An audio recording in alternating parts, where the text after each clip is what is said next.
तो प्रधानमंत्री नरेंद्र मोदी मन की बात आप सुन रहे थे। 30 लाख करोड़ का निर्यात, ऐतिहासिक मन की बात में प्रधानमंत्री नरेंद्र मोदी की जो बड़ी बातें हैं वो हम आपको बता रहे। देश में आयुष स्टार्टअप को लेकर प्रधानमंत्री नरेंद्र मोदी ने उसका भी जिक्र किया और साथ ही नया भारत बड़े सपने देखता है। प्रधानमंत्री नरेंद्र मोदी ने कहा मेक इन इंडिया की ताकत बढ़ रही है। तो मन की बात में प्रधानमंत्री नरेंद्र मोदी ने आज देश को संबोधित किया और आत्मनिर्भर भारत का जो सपना है वो पूरा हो रहा है।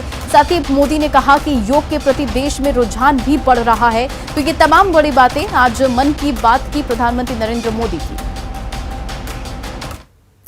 और अब बात पटना की। पटना की सड़कों पर आज नशा मुक्त बिहार को बढ़ावा देने के लिए पटना हाफ मैराथन की दौड़ लगाई गई। इसमें शामिल होने के लिए बॉलीवुड के जाने माने मॉडल और कलाकार मिलिंद सोमन भी दौड़े और यह हाफ मैराथन 3 भागों में हुई। विक्ट्री रन 21 किलोमीटर की, फ्रीडम रन 10 किलोमीटर की और सेलिब्रेशन रन 3 किलोमीटर की।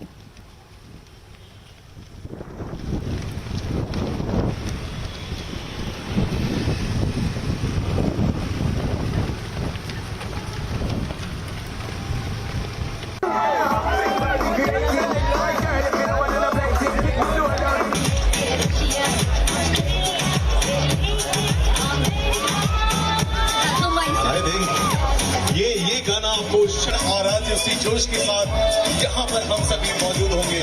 आज ये जो फैक्ट बढ़ने वाला है आप लोगों के बीच, नशा मुक्त बिहार, इस मैसेज को लेकर आप सभी आज ये रन पूरे जोश के साथ अमृत महोत्सव स्वर्णिम विजयी वर्ष बनाते हुए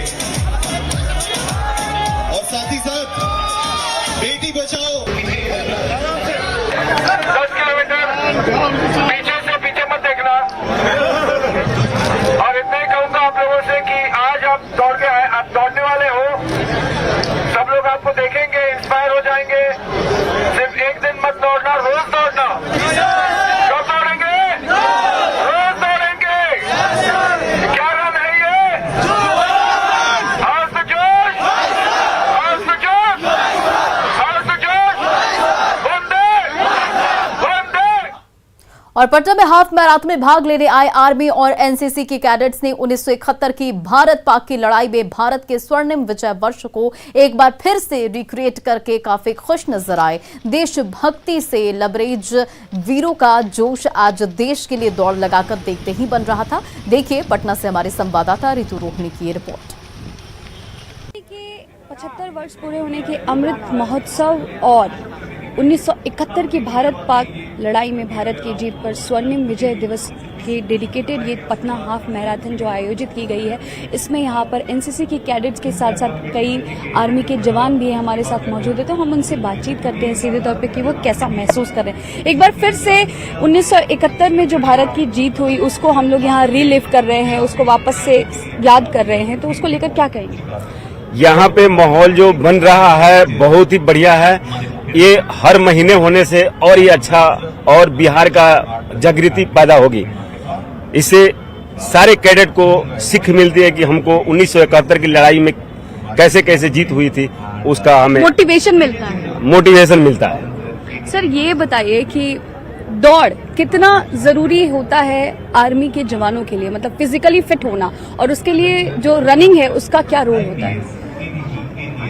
इसमें रनिंग का बहुत ही महत्वपूर्ण रोल होता है, क्योंकि हमें पहाड़ियों पर भी चढ़ना होता है, माइनस टेम्परेचर में भी चलना होता है, प्लस टेम्परेचर राजस्थान के इलाकों में दौड़ना होता है। तो दौड़ हमें एक फिजिकल रूप से फिट होने के लिए बहुत ही महत्वपूर्ण भूमिका निभाता है।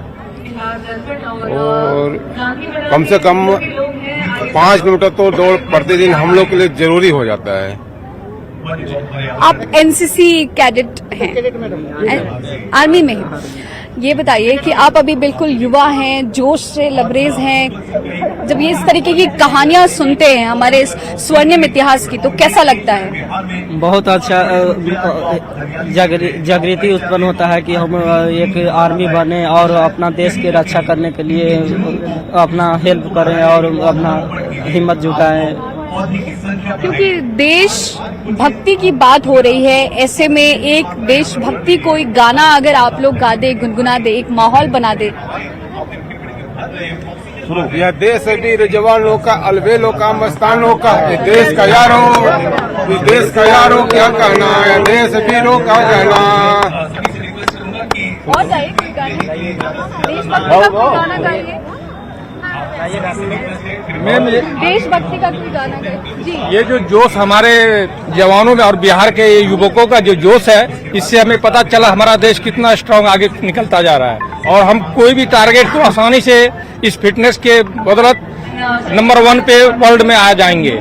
और ये हौसला बहुत ही अच्छा हमारे प्रधानमंत्री के द्वारा जो ये किया गया है, हमारा देश और अग्रसर होता जा रहा है और हमें बहुत ही अपने ऊपर ये भरोसा है कि हम कोई भी टारगेट को आसानी से इसे फतह कर देंगे। एक महिला के तौर पर क्या कहेंगी, कैसा लगता है जब आप अपने देश को रिप्रेजेंट कर रही होती हैं, उसकी रक्षा के लिए फाइट कर रही होती है, तो किस तरीके की चुनौतियों का सामना करना पड़ता है?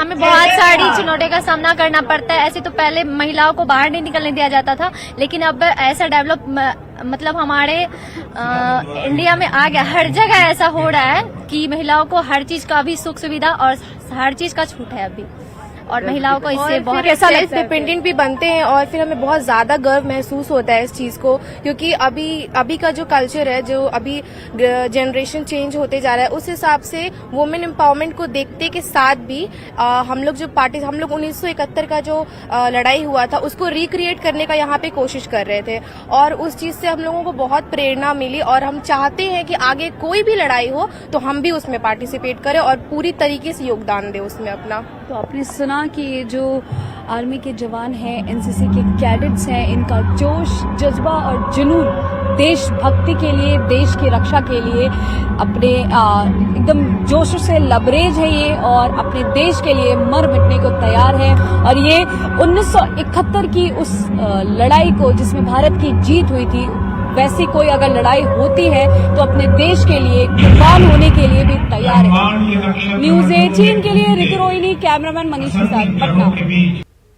और पटना में हाफ मैराथन दौड़ में खास तौर पर भाग लेने के लिए तमिलनाडु के health minister M Subramanian Bihar पहुंचे और अब तक 134 हाफ मैराथनों में दौड़ लगा चुके सुब्रमण्यम पटना हाफ मैराथन को लेकर किए गए व्यवस्था से काफी खुश नजर आए। 21 राज्यों में अब तक हाफ मैराथन में भाग ले चुके सुब्रमण्यम देश भर में। I am very happy to participate this event. So this is your 134th half marathon. What would you like to say to the people of Patna and to the India?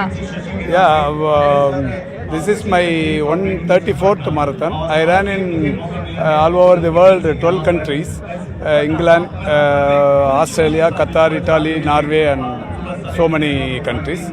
I ran in India, this is the 21st state. My aim is finish all over India, all states. So you have come to Bihar just for this half marathon? Yeah. Bihar विधानसभा अध्यक्ष दिल्ली दौरे पर हैं और वे आज BJP के बिहार प्रभारी भूपेंद्र यादव से मुलाकात कर रहे हैं। बिहार विधानसभा अध्यक्ष के दिल्ली दौरे को लेकर कई सवाल उठ रहे हैं, क्योंकि कुछ दिन पहले विधानसभा में हंगामा हुआ और बीजेपी विधायक ने प्रशासन पर सवाल उठाए, जिसके बाद सीएम नीतीश भी विधानसभा में भड़क गए। वहीं विजय सिन्हा ने ऐसी किसी भी बात से इनकार किया है और पूरे दौरे को अपना एक निजी दौरा उन्होंने बताया है। में सबकी अपनी अपनी जिम्मेवारी है और जिम्मेवारी का निर्वहन में कहीं कन्फ्यूजन होता है तो उस कन्फ्यूजन को मिल बैठ के संवाद के माध्यम से दूर किया जाता है।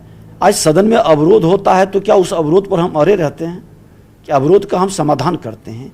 और एक चीज़ बता दें कि हमारी हमेशा अनुभव की किताब रखने वाले लोगों के प्रति श्रद्धा का भाव रहा है, लेकिन आत्मसम्मान स्वाभिमान के साथ हमारा विकास हो, लोकतंत्र मजबूत हो और सबको अच्छे भाव से, सकारात्मक भाव से काम करे, यही हमारी इच्छा रहती है। और देश के माननीय प्रधानमंत्री नरेंद्र मोदी जी के द्वारा जो बार बार ये जोर दिया जा रहा है कि हम 75 वर्ष आज़ादी के अधिकार की लड़ाई में जो समय व्यतीत किए हैं, अब सभी को 25 वर्ष कर्तव्य की निष्ठा राष्ट्र के हित में हमको निर्वाहन करना चाहिए। और इस अभियान में हमारे माननीय विधायक गणतंत्र की धरती से एक नए शंखनाद, नई भूमिका के साथ आगे बढ़ें, यही हमारी इच्छा थी, यही हमारा मिशन है। और उस मिशन में देश के प्रधानमंत्री, बिहार के मुख्यमंत्री, प्रतिपक्ष के नेता या सभी माननीय विधायक, मंत्री, सभी का सहयोग, भागीदारी हो सभी विद्यालय के अंदर, इस पर बहस हो। 2/3 आबादी युवाओं की है।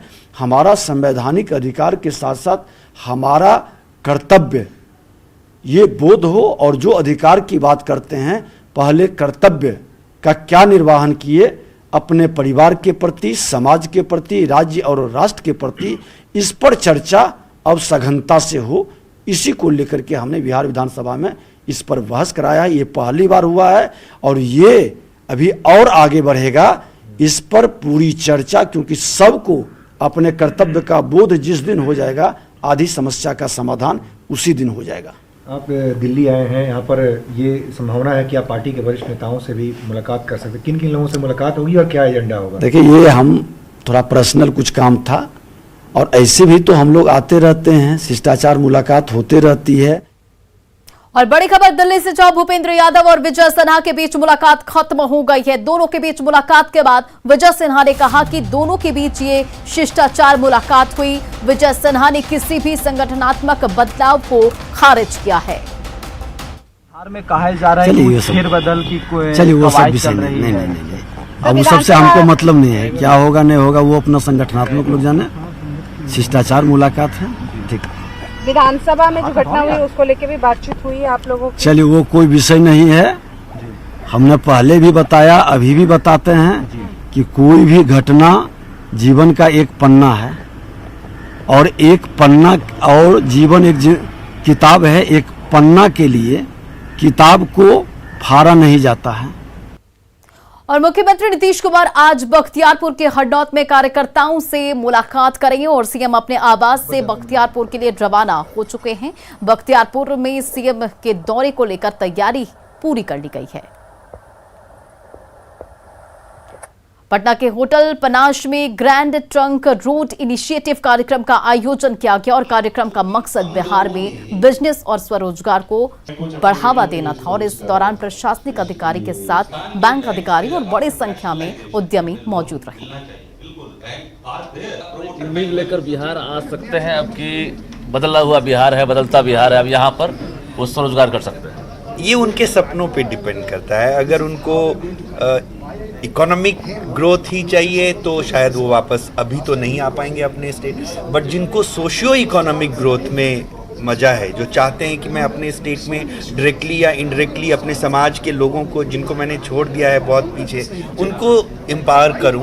कार्यक्रम एक्चुअली फाइनेंशियल प्रोडक्ट्स की जो बात होती है ना, तो थोड़ा बोरिंग हो जाता है, थोड़ा अपीलिंग हो जाता है। लोगों की रिक्वायरमेंट्स जो हैं वो उभर के आने लगती हैं, और दोनों साइड इश्यूज हैं, सप्लाई साइड भी, डिमांड साइड भी, और दोनों को कहीं पे एक समन्वय में लाना होगा कि समझना होगा कि लोन अधिकार नहीं है, बैंकिंग कैसे चलती है। ये अच्छी मुहिम है बिहार में सारे इंटेलेक्चुअल्स को एक साथ लाने की, ताकि हर समस्या पे बात कर सके, चाहे वो एजुकेशन हो, फाइनेंस हो या एंटरप्रेन्योरशिप हो। मुझे लगता है कि बिहार में बहुत सारी संभावनाएं हैं जहाँ पे हम स्टार्टअप्स को उनको जो बड़ी बड़ी समस्याएं उनका समाधान करने के लिए उनका इस्तेमाल कर।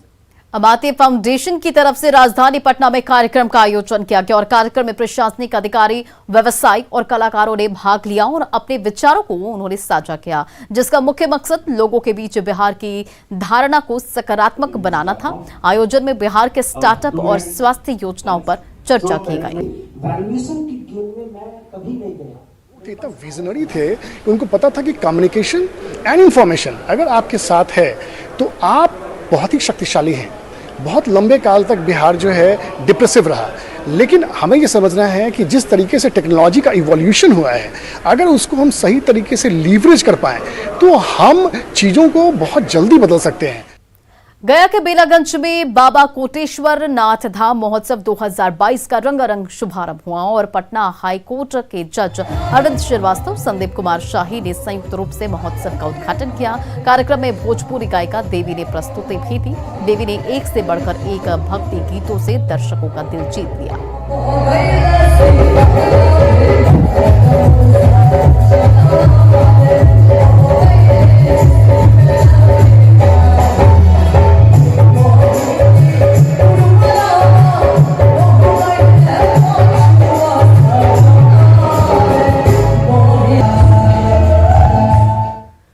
नेपाल से सटी सीमा पर पूर्वी चंपारण में एसएसबी के जवानों और ग्रामीणों में झड़प हुई। चेक पोस्ट पर नेपाल से आने वाली गाड़ियों की जांच एसएसबी कर रही थी, तभी स्थानीय मुखिया नेपाल से गाड़ी लेकर पूर्वी चंपारण की तरफ लौटे, जिसके बाद मुखिया जी भड़क गए।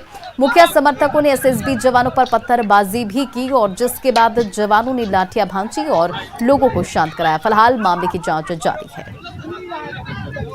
मजाक बना के रखा है,